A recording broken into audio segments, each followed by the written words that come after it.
Bismillah ar-Rahman ar-Rahim. A very good morning. Assalamu alaikum wa rahmatullahi wa barakatuhu. Welcome to the series of Zoom webinar. Today is Department of Radiation Oncology Day. And after an exciting talk by Dr. Uzma Qasim on gynae brachy a few weeks ago, today we are talking about much common menace, that's the breast cancer. We should understand that breast cancer is a systemic disease from onset. And over the past several years, extensive surgery has been changed to lumpectomy, which is always followed by post-operative radiotherapy when we are considering breast preservation. Now, as an oncologist and lead for radiation oncology in Shifa International Hospital, I think failure to conserve breast is an oncological misery, and we should all try to preserve the breast where we can. And this should always be done in a setting of multidisciplinary team meeting, which is the breast clinic, followed by its tumor board. Breast, whenever it is preserved, it needs to get radiation for an adequate extended local control, irrespective of DCIS being present or not, T stage, N stage, or immunoprofiling. So not until 1997, Danish Breast Cancer Collaborative Group, a scientist, Dr. Overgaard, was the first one who told the world, after looking at pre- and postmenopausal around 3,000 patients, and he found that patients who are treated with systemic treatment, who did not follow local control with addition of radiation post-surgery, had a fourfold increase at year 10 in their ipsilateral breast recurrences. Ladies and gentlemen, if a breast cancer recurs, obviously it's a source of further metastasis, warranting extensive reintervention, which may not be short-term, it may be lifelong. It's sometimes associated with ugly cosmetic appearance, leading to poor quality of life and long-term psychiatric problems with our patients. So it's pivotal that we look into it. Having said that, from Peshawar to Karachi, most of my radiation oncology colleagues are very familiar and comfortable with external beam radiotherapy. At Shifa International Hospital, we do precision radiotherapy. Ours is a home of IMRT, and we are very proud of our team and the backup support, which is provided both at the level of the department as well as from the administration. Having said that, we offer three-dimensional conformal radiotherapy with forward IMRT planning and SIB 3D-CRT. We understand that absolute risk reduction by adding adjuvant radiotherapy for a breast which is conserved for lymph node negative disease is around 16%, and it goes up to 21% for those who have lymph node positive disease. So with this introductory remarks, I would like to present another associate consultant, Dr. Hira Asim. She's a young colleague of ours who joined last year. She's full-time. She's a graduate of Rawalpindi Medical College.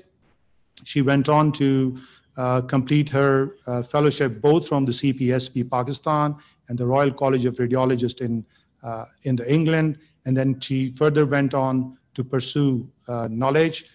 She has certifications from National University Singapore, both in gynae brachy. Today she's going to talk about a very versatile and a different novel approach, which is accelerated partial breast irradiation, an alternative in early breast cancer.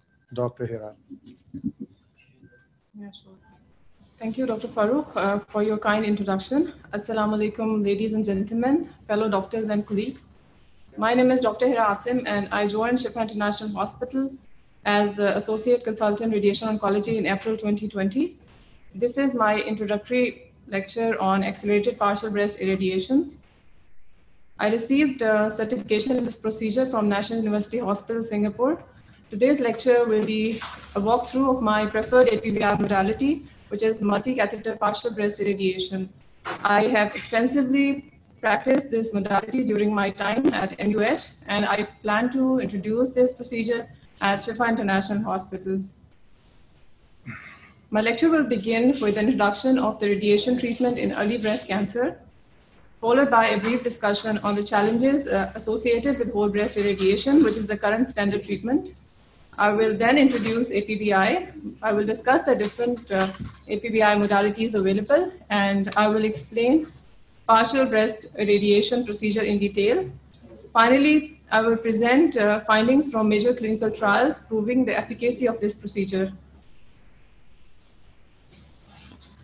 The standard treatment for early breast cancer, as Dr. Farooq mentioned, that is lumpectomy, which is the surgical removal of the tumor, followed by irradiation of the breast.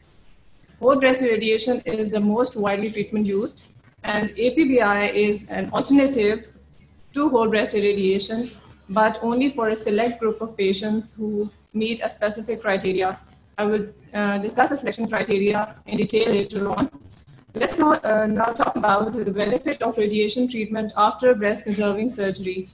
So radiation significantly reduces the local control rates and breast cancer mortality when it is added after lumpectomy. These are results from EBCTCG meta-analysis published in Lancet in 2005, and it has shown that the radiation treatment after lumpectomy reduces local recurrence rate from 29% to 10% at 10 years, and the breast cancer mortality is reduced by 5.1% at 15 years. So radiation is an essential part of breast conservation treatment in addition to surgery. Whatever radiation treatment we offer to our patients, we have certain considerations in our mind. Number one, is the treatment effective? What are the side effects of the available treatment options? Is it convenient for the patients to get the treatment?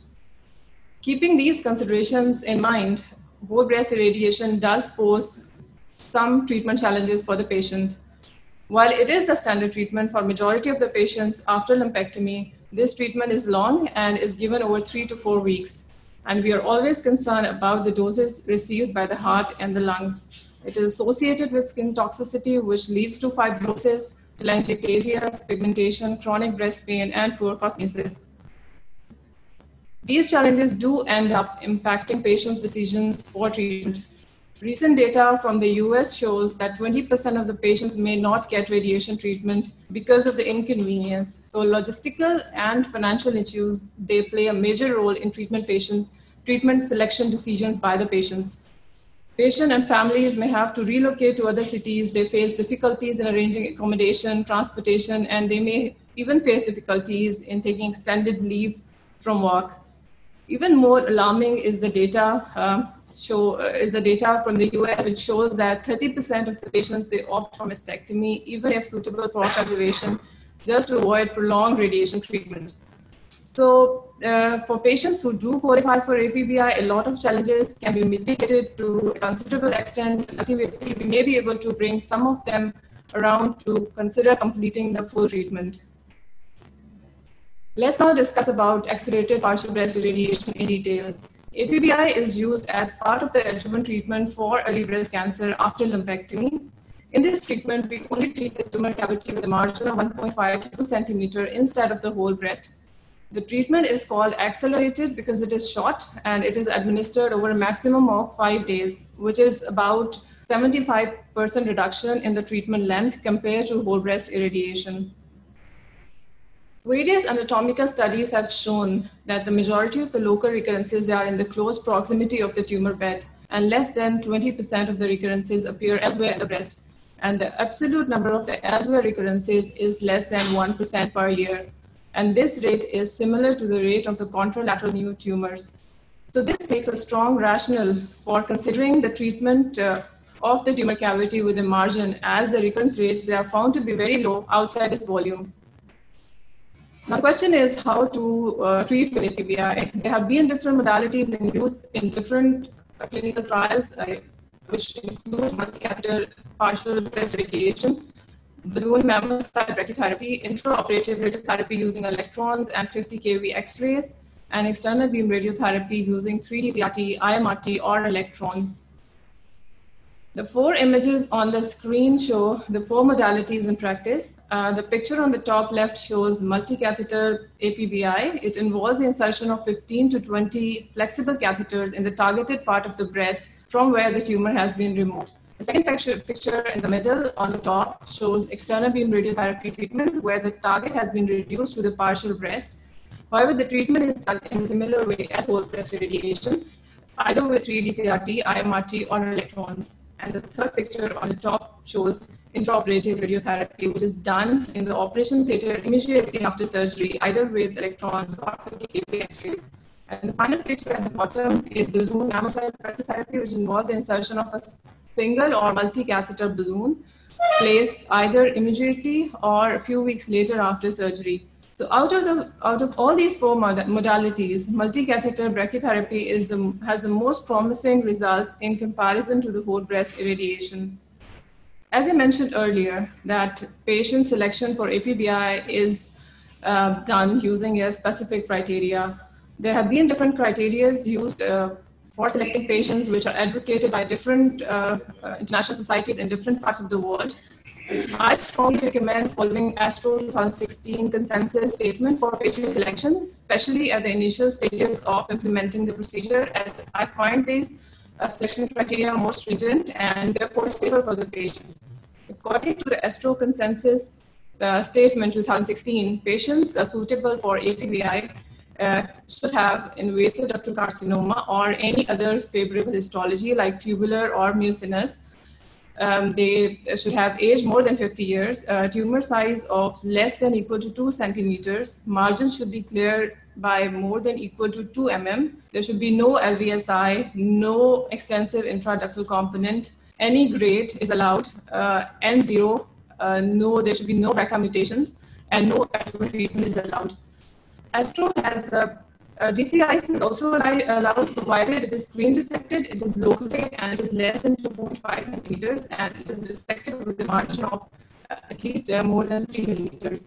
ASTRO has defined the groups of patients as well. The second group is the cautionary group, which includes women between 40 to 49 years of age, otherwise suitable for APBI. They can have focal LVSI. Tumor size 2 to 3 centimeters is allowed. Extensive intraductal component is allowed if it is less than 3 centimeters. ER negative disease is allowed, and closed margins less than 2 millimeters are also acceptable. Invasive lobular histology is included in the cautionary group, and DCIS less than 3 centimeter, which does not meet the criteria for suitable patients, is also included in the cautionary groups. So the treatment with APBI for the cautionary group is on the physician discretion. ASTRO advises against the use of APBI for patients who are less than 40 years of age, margins positive with BRCA1 or 2 mutation, tumor size which is more than 3 centimeters, those who have multifocal tumors clinically, extensive intraductal component which is more than 3 centimeters, NX disease or node positive disease, or if the new adjuvant treatment is given. In terms of the outcomes, APBI has shown to produce similar long-term results to conventional whole breast irradiation when it is used for a selected group of patients. I will discuss the clinical results at the end of my presentation. So now let's discuss about the multi-catheter partial breast irradiation procedure in detail. This is the most validated technique of the 4 modalities we discussed and has the most convincing long-term data supported by the phase 3 randomized trials. And the results are comparable with whole breast irradiation in terms of local control and long-term survival. The technique involves insertion of 15 to 20 flexible catheters under template guidance for the treatment delivery. We use the HDR iridium brachytherapy 192 source for the treatment, and it is generally scheduled 3 to 4 weeks after surgery. It is performed under local anesthesia and sedation. These are the images which show the skin rendering image of the planning CT. The image on the top left shows the template which is secured properly on the targeted part of the breast, and on the right is the template view showing the 4-plane interstitial implant. This procedure is performed under image guidance, and the CT is the preferred modality. However, there are centers who use ultrasound as the image guidance modality. Different dose schedules have been used. 34 gray in 10 fractions given twice a day over 5 days is the most widely used schedule. Some centers also use 30.5 gray in 7 fractions over 4 days. And we treat the tumor cavity with a 1.5 to 2 centimeter margin. This is an outpatient treatment, so the patient can easily return home after the procedure.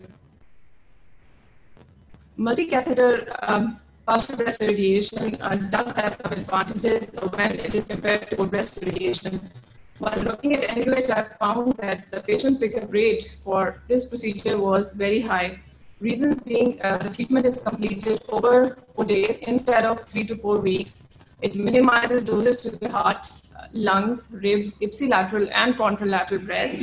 And it has been found that if patients are educated about this option of treatment right at the discussion of surgery, breast conservation rates have improved among the suitable candidates. APBI can also be used as a treatment for ipsilateral breast tumor recurrence as a part of second breast conserving surgery. There have been multi-institution studies supporting this treatment in this setting, and there is ongoing RTOT phase 2 trial evaluating its role. Multi-catheter interstitial implant is most versatile, as the implant can be customized to the individual patient's dosimetric requirements. There is virtually no effect of patient motion involved like any brachytherapy treatment. It is found to be cost effective and in a department especially who is already equipped with the brachytherapy facilities from both patient and hospital perspective. Brachytherapy has a significant dosimetric advantage over external beam radiotherapy, and the picture on the right shows the external beam radiotherapy treatment. Two tangential beams, you can see, that are coming from the medial and the lateral directions, with part of the heart and the lung within the treatment field receiving a significant dose. And the picture on the left shows the multi-catheter implant. The red line is the target volume, and the green line is the prescribed dose, which is covering the target volume nicely, avoiding the dose to the skin, ribs, ipsilateral lung, and heart. There are some misconceptions in the patients and doctors regarding brachytherapy treatment. Some have a perception that the patient acceptance is poor. This is not correct, as data from the US published in 2016 mentions that the use of brachytherapy for breast cancer has markedly increased from 8% in 2015 to 15% in 2011 for astro-suitable group of patients. In addition, it is thought that extensive experience and high degree of scale and specialist facilities that are required to perform this procedure. However, the technique is very easy to learn with training from an experienced practitioner, and hospitals like ours have to make very minor additions to the existing infrastructure to administer this procedure for the patients. Something that still remains after the procedure of brachytherapy has proven to have excellent cosmesis in large-scale randomized trials as compared to external beam radiotherapy. So now we'll discuss about the technique and the practical steps of multi-catheter interstitial partial breast irradiation one by one. So the first point is that we should appropriately select our patients. Appropriate selection of patients is the basic pillar for the success of APBI. And the selection criteria should be according to one of the standard criteria which are available. Generally, all breast sizes and tumor location, they are suitable for treatment. However, it is easier to insert for patients who have large breasts and centrally located tumors. We call the patient on the same day for treatment for insertion, and it is done under open anesthesia and sedation. Insertion is performed at the CT table in the CT sim room. We begin with the pre-insertion CT to identify the target volume. Breast imaging should be available and histopathology should be available, mentioning the tumor size and the margins in all 6 directions. It would be ideal to insert clips at the time of surgery in all 6 directions to correctly identify the target. Once the cavity is identified, the template is applied across the breast.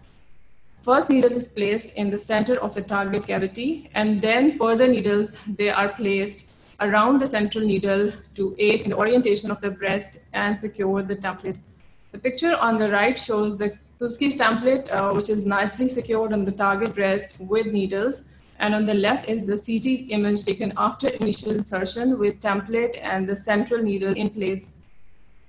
Another CT is performed after the initial insertion, and the volumes, including the target volume, breast outline, and the chest wall outline are drawn on the planning system. The picture shows a CT image in the plane of the implant. Green lines represent the chest wall, the breast, and target volume contours. In order to accurately outline the target volume, we need to know the surgical details about the type of surgery performed, whether it's a closed cavity surgery or an open cavity surgery, or if any reconstructions or volume displacements have been done. Information about the clinically relevant clips should also be available. Pathology report mentioning tumor size and resection margins in all 6 directions is required. The surgical scar is drawn first as the space between the skin scar and the clip. So you can see the surgical scar as a white line between the skin scar and the clip on the CT image. Then the image correlated target volume is drawn, which is shown in blue color. After that, estimated tumor breadth is identified as part of the surgical scar, which is relevant to the tumor sizes and location. So green is the estimated tumor volume, which is seen as part of the surgical scar correlated with the image related target volume.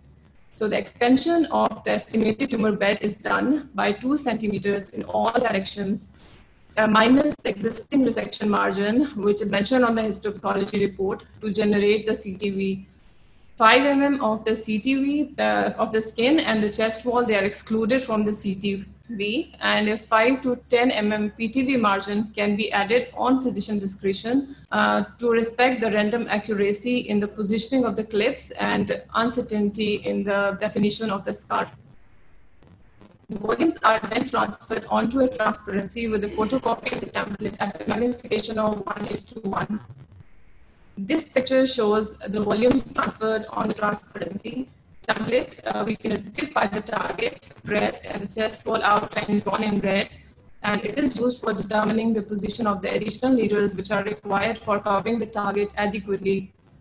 Once all the needles have been placed, they are replaced with the flexible catheters one by one, and the ends are cut and secured with the buttons on the 2 sides, as shown in the bottom picture. There are certain situations where free needles they are required in the plane other than the plane of the implant to avoid underdosing of the target. Usually medially and laterally located tumors, they require these perpendicular needles, and the picture shows a perpendicular needle which is used for a laterally located tumor to avoid the cold spot. This is an image of one of my patients post-implant. 2 plain implant has been used here along with the free needles to treat the tumor in the upper outer quadrant. These are a few more images showing successful implants. The treatment planning is done on the treatment planning system while the patient rests after the insertion of the implant. And the planning time generally takes between 30 to 40 minutes. The treatment is delivered in a dedicated brachytherapy unit, and the coupling tubes are connected to the implant. Treatment takes an average of 30 to 40 minutes, and once the treatment is complete, the patient can be discharged for home.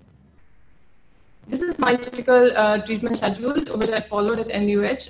Implant is done Monday morning, and the first treatment on the same day in the afternoon. And the treatment is done twice daily, Tuesday to Thursday, and the catheters, they are removed on Thursday afternoon. And the first follow-up is usually done on the coming Monday morning. Now I'm going to show you a video which is shared with me by one of my fellow consultants from National University Hospital, Singapore. It will practically demonstrate the different steps of multi-catheter partial breast insertion.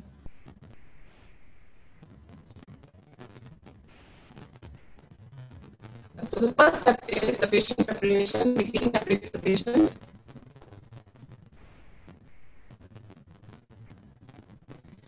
So here you can see that ultrasound is used for the target localization. However, CT can be used as well. So it depends on the availability of which modality is available. So here you can see that the Kuski template is being secured on the target breast.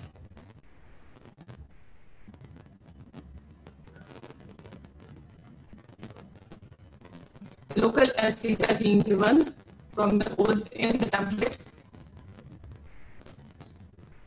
So initial needles, few needles are inserted first, and then there's the post-initial insertion CT is done, and target volumes are drawn. So we draw the target volume, breast contour, and the chest wall contour. You can see in the middle picture, which shows the template view, and you can see all the 3 contours drawn in green. Then we transfer these 3 contours on the transparency template.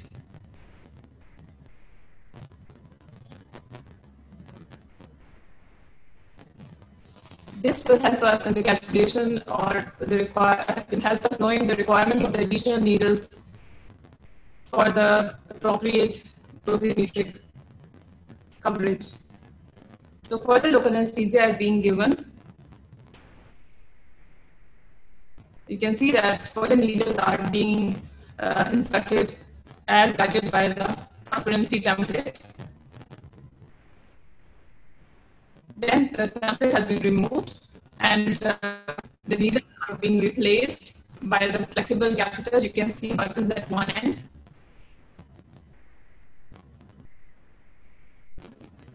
So once all the needles have been removed,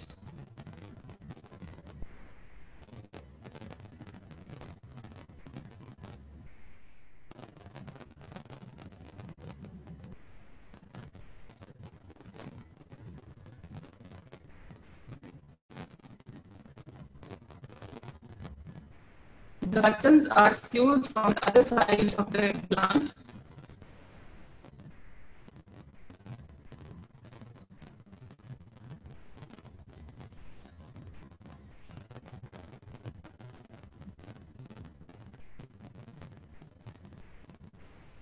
So then the end of the catheters are cut short.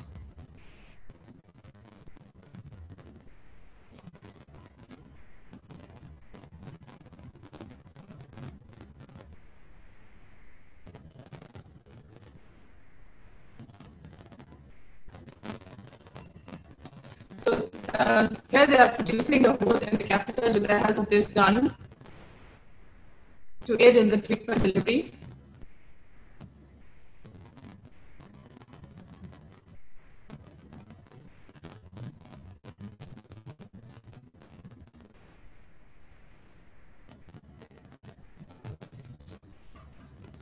So these are the small catheters which are inserted inside the implant to help in the treatment delivery. Now, these small catheters will be connected to the coupling catheters of the treatment machine.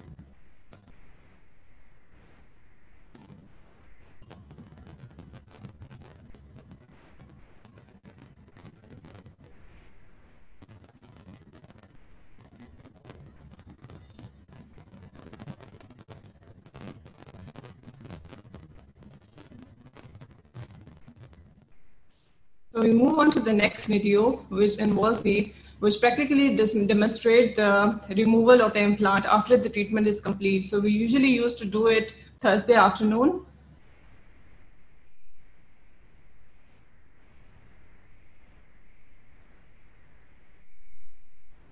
So area is clean with chlorhexidine.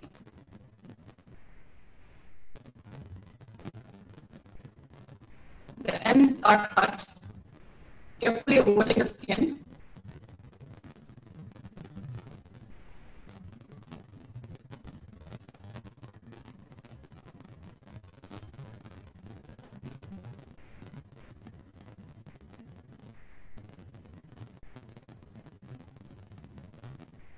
So once the buttons are removed, pressure is applied to stop the bleeding. And the tubes are removed from the other end.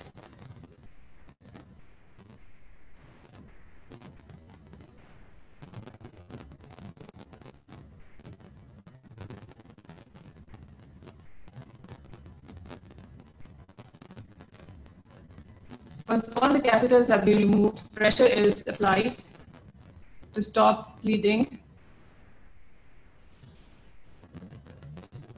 Once we have made sure the bleeding has stopped, we apply the antibiotic cream.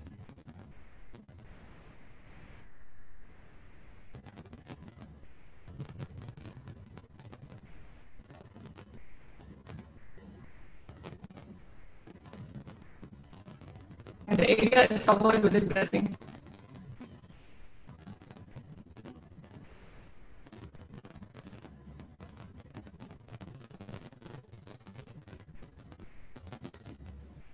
So these are the complete steps of the procedure, starting from the insertion to the treatment planning, treatment delivery, and then removal of the implant. I have the complete videos. If anybody is interested, there are videos which are explaining the steps in more detail. If you are interested, I can share these videos with you. These are the post-treatment images of one of my patients, and these marks can be seen, you can see up to 3 months. However, in 6 to 9 months' time, the marks are hardly visible. As I said earlier, that the long-term scarring in this procedure is negligible, and APBI has excellent cosmetic results. Now let's discuss about the trials for APBI in detail. So National University Hospital started APBI back in 2008. Before they started APBI, they were supposed to run a feasibility study. So they did a phase 2 feasibility study to assess its efficacy and toxicity for Asian women. And this study is published in Journal of Brachytherapy in 2009.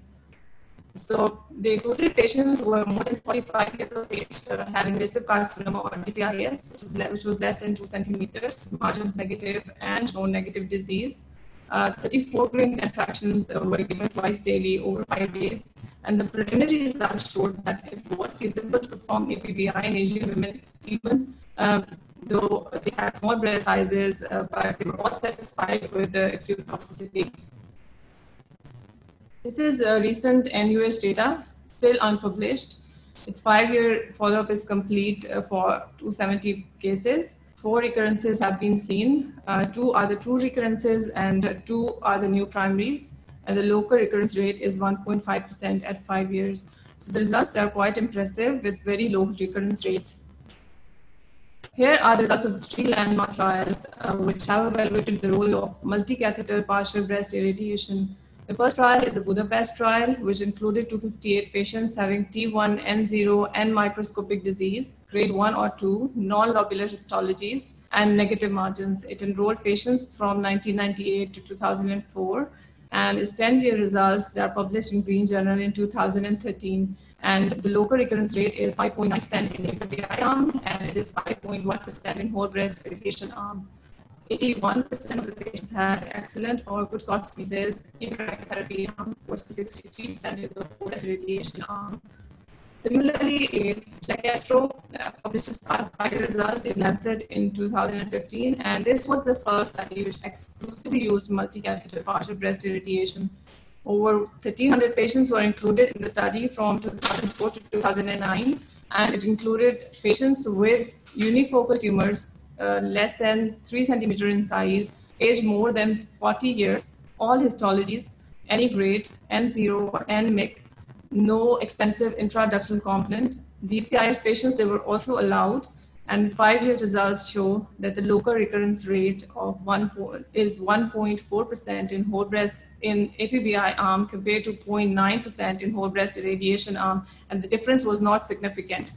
RTOG 0413 is recently published. It published its 10-year results in Lancet in December 2019. It included over 4,000 patients, and this allows 3 modalities of partial breast irradiation treatment, including multi-catheter partial breast irradiation, mammocyte brachytherapy, and external radiotherapy. And the selection criteria was very broad.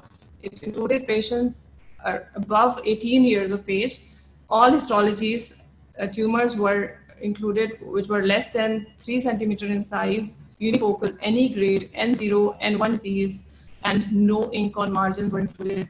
Its 10-year results show that the rate of local recurrence in APBI arm is 4.6%, while it is 3.9% in the whole breast irradiation arm. So there's an absolute difference of 1% in breast tumor recurrence. So APBI can be considered as an alternative treatment option in selected group of patients. And this study showed very low rates of grade 3 or 4 toxicity. So in conclusion, we have large phase 3 randomized trials to support our treatment, and APBI, when it is used for selective group of patients, it leads to annual recurrence rate of as low as 0.5%. As I mentioned earlier, that there are a number of guidelines published on the use of APBI by different international societies, including ASTRO, JEC, ESTRO, and American Brachytherapy Society. And these guidelines aid in the selection of patients and also in the selection of the technique. If anybody is interested, I can share these guidelines with them. This is the comparison of the patient selection criteria by ASTRO, JEC, ESTRO, American Society of Breast Cancers, and American Brachytherapy Society. ABS and ASBS allow patients who are more than 45 years of age and tumor size of 2 to 3 centimeters and any receptor status. But I would still recommend to follow ASTRO 2016 guidelines in the initial stages of implementation of the procedure. Now the question is it feasible to do this treatment at Shifa International? My answer would be absolutely yes. We are assessing the feasibility of this treatment at Shifa International. SDR brachytherapy is already available and we are using it for gynecological cancers, and we are already working on the availability of needles, catheters, and suitable templates, and we will be considering this treatment in close coordination with our medical affairs and surgical colleagues very soon. So in conclusion, APBI is safe, it is effective, it is less toxic treatment than whole breast irradiation. It should be offered to selected patients who meet the ASTRO criteria to reduce the treatment time, whole breast irradiation, associated toxicity, and improve cosmesis. And multi-catheter partial breast irradiation is the most versatile technique with the ability of long-term supporting evidence. Thank you very much for your kind attention. I would like to answer any questions. So I have a question here. So it has been asked that the EBRT data is robust and long-term, and APBI has only 5 to 6 years follow-up. So I would like to say that I presented 3 trials, and 2 of them, the Budapest trial and the RTOG 0413 trials, they both have their long-term results published. They have their 10-year results published. RTOG was published in December 19. So we do have long-term data to support the treatment of APBI, like external beam radiotherapy. So this technique is not new. It has been practiced since 1990s, and we have the trials giving us long-term good results about the cosmesis as well as the toxicity and efficacy.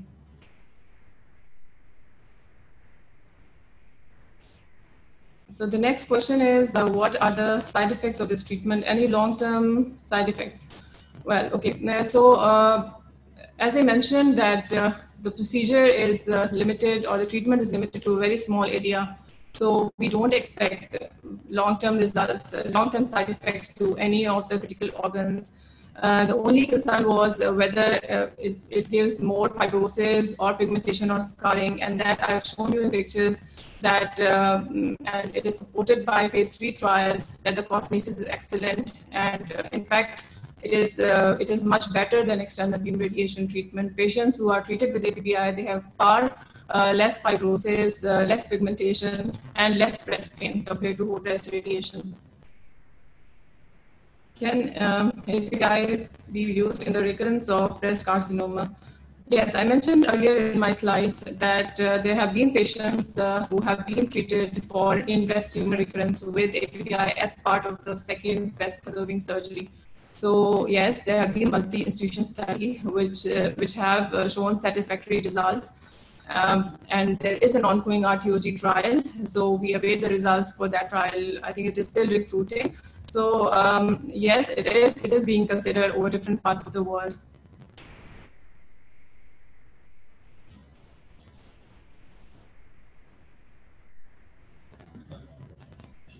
Any comments from anyone?